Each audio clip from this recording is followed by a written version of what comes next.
नमस्कार मित्रों, आप सभी का आपके YouTube चैनल इंडियन सदू में स्वागत है। और आज हम लोग पढ़ेंगे एंशियंट इंडिया के हिस्ट्री के बारे में। तो आइए शुरू करते हैं और जानते हैं इंडिया के हिस्ट्री के बारे में। मित्रों, वीडियो अच्छी लगे तो लाइक, कमेंट, शेयर, सब्सक्राइब ज़रूर करिए। वैदिक सभ्यता के बारे में हम लोग पढ़ेंगे। तो वैदिक सभ्यता को हम लोगों ने 2 पार्ट में विभाजित किया है। मैं यहाँ पे अंडरलाइन कर दे रहा हूँ जिससे आप लोगों को कोई दिक्कत ना हो।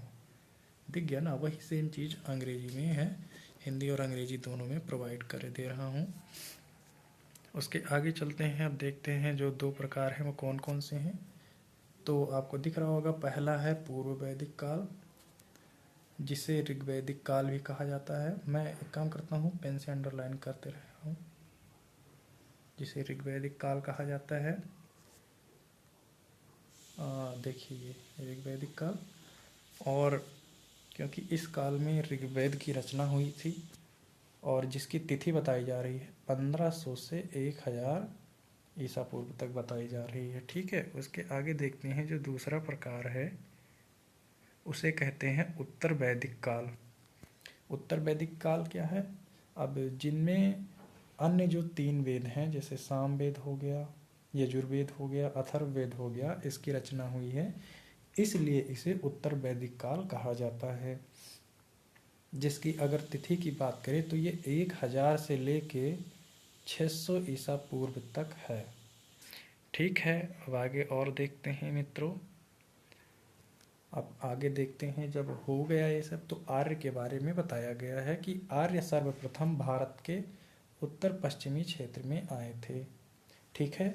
और वो आकर जहाँ बसे, जिसे क्या कहा गया? सप्त सैंधव प्रदेश कहा गया। सप्त सैंधव प्रदेश। यह नाम सिंधु और उसकी 6 सहायक नदियों के कारण पड़ा। यहाँ पे बात ये थी कि वो लोग आए, बसे और सिंधु नदी जो थी उसके आसपास आके बस गए और फिर वहाँ से 6 सहायक नदियाँ निकली थीं और एक सिंधु को मिला के 7 हो गई। तो फिर अंततः उसे सप्त सैंधव प्रदेश इन्होंने बोलना शुरू कर दिया। अब इस क्षेत्र की 7 नदियों का उल्लेख ऋग्वेद में प्राप्त है। कहाँ प्राप्त है? ऋग्वेद में प्राप्त है। मित्रों, लास्ट में मैं आपसे एक क्वेश्चन पूछूंगा, उसका आंसर आपको कमेंट बॉक्स में ज़रूर देना है। ठीक है।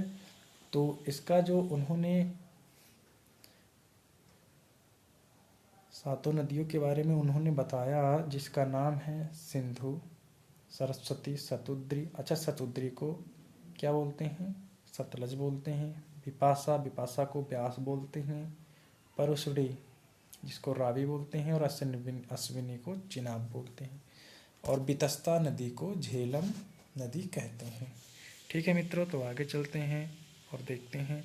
अब आता है कि ऋग्वेद में गंगा नदी का कितनी बार उल्लेख हुआ है। तो ऋग्वेद में गंगा नदी का 1 बार, कितनी बार? 1 बार उल्लेख हुआ है।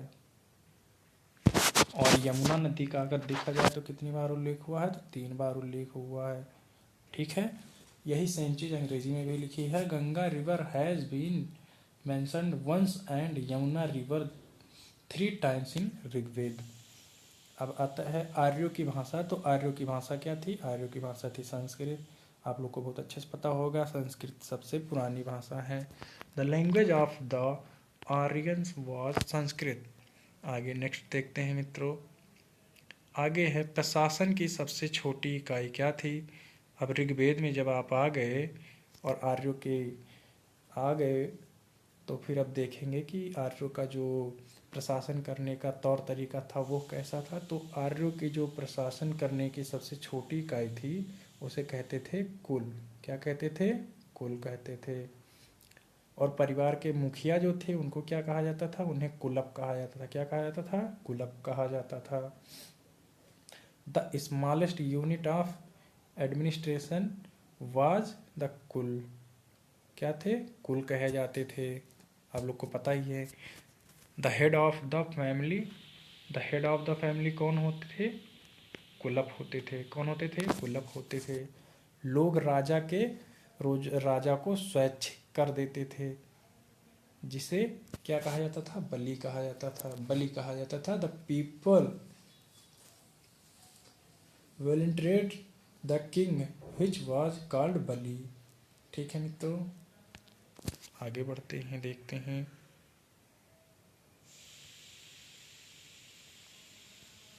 अर्थव्यवस्था का प्रमुख आधार क्या था इनका? तो अर्थव्यवस्था का जो प्रमुख आधार था वो क्या था? पशुपालन था और कृषि था। इनका मुख्य व्यवसाय अगर देखा जाए तो पशुपालन और कृषि था। सर्वप्रथम शतपथ, कौन से ब्राह्मण? शतपथ ब्राह्मण में कृषि की समस्त प्रक्रिया का उल्लेख किया गया है। ठीक है, ये ब्राह्मण जो है ये वेदों को समझने के लिए बनाया गया है, जिसे आप उपवेद भी कह सकते हैं। ठीक है मित्रों, तो आगे बढ़ते हैं और देखते हैं अथर्ववेद में। देखिए, अथर्ववेद में सभा एवं समिति को प्रजापति की दो पुत्रियां कहा गया है। किसमें? अथर्ववेद में। ठीक है, अब आता है ऋग्वेद। ऋग्वेद में केवल यौ, यौ मतलब जौ, ऋग्वेद में केवल यौ मतलब जौ अनाज का उल्लेख किया गया है। जौ आप लोग जानते होंगे, इसका सत्तू भी बनता है और ये हवन सामग्री में प्रयोग किया जाता है। आगे देखिए, वैदिक साहित्यों में अन्य अनाज गोधूम, गोधूम का मतलब आप लोग जानते हैं गेहूं, ब्रीही, ब्रीही मतलब चावल की चर्चा की गई है। ठीक है मित्रों, अब आगे बढ़ते हैं हम लोग, थोड़ा कलर चेंज कर लें हम लोग।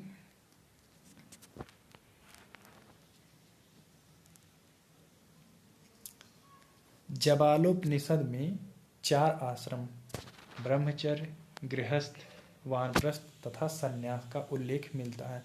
बहुत ही ज़्यादा इम्पॉर्टेंट हो जाता है ये, क्योंकि आजकल के टाइम पे जो पेपर का पैटर्न है उसमें इन गृहस्थ आश्रम और ब्रह्मचर्य आश्रम, वानप्रस्थ तथा संन्यास आश्रम का जो ये सीक्वेंस है ये बहुत बार पूछा जाता है, जिसमें से आप लोग को बता दें गृहस्थ आश्रम सबसे बड़ा आश्रम है।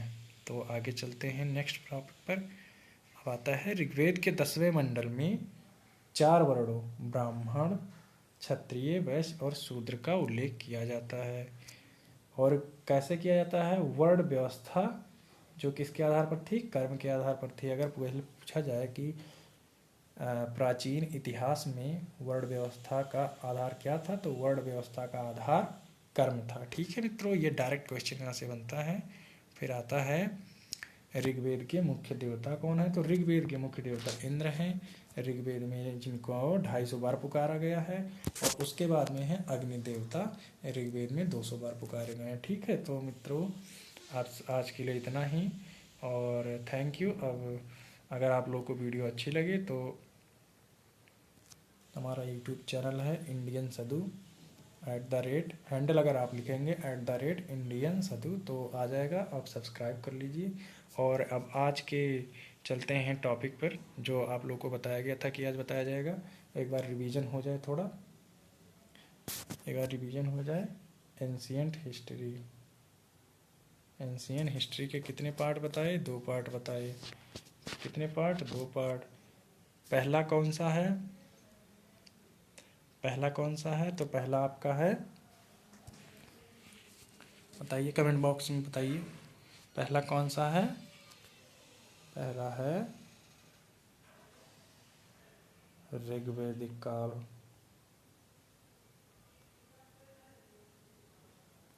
ऋग्वैदिक काल। दूसरा कौन सा है? दूसरा है उत्तर वैदिक काल, उत्तर वैदिक काल। मित्रों, यहाँ से डायरेक्ट क्वेश्चन बनता है, और उसके बाद में आता है, अब आगे जानते हैं कि सबसे पहले आके आर्य लोग कहाँ बसे? तो उत्तर पश्चिम में। कहाँ बसे? उत्तर पश्चिम में, उत्तर पश्चिम में बसे। और जहाँ बसे उनको क्या बोला गया? उनको बोला गया सप्त सैंधव। क्या बोला गया? सप्त सैंधव।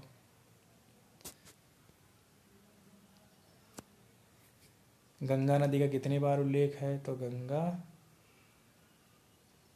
एक बार, सरस्वती 3 बार। सरस्वती कितनी बार? 3 बार। और लास्ट में आता है मित्रों, सबसे प्रसिद्ध देवता कौन थे? तो सबसे प्रसिद्ध देवता इंद्र। इन्हें युद्ध का देवता भी कहा जाता था। इनका उल्लेख 250 बार है।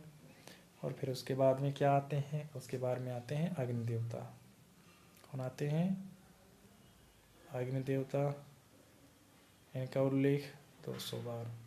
तो मित्रों आज के लिए इतना ही। अगर वीडियो अच्छे लगे तो लाइक, कमेंट, शेयर, सब्सक्राइब ज़रूर करें। हम छोटे यूट्यूबरों को भी बड़ा बनाने का काम आप ही लोग कर सकते हैं। आप लोगों का प्यार बहुत ही मायने रखता है हम लोगों के लिए। तो अगर कोई सुधार हो सकती है तो मित्रों आप लोग बताइएगा। Thank you. मिलते हैं नेक्स्ट वीडियो में, तब तक के लिए बाय बाय।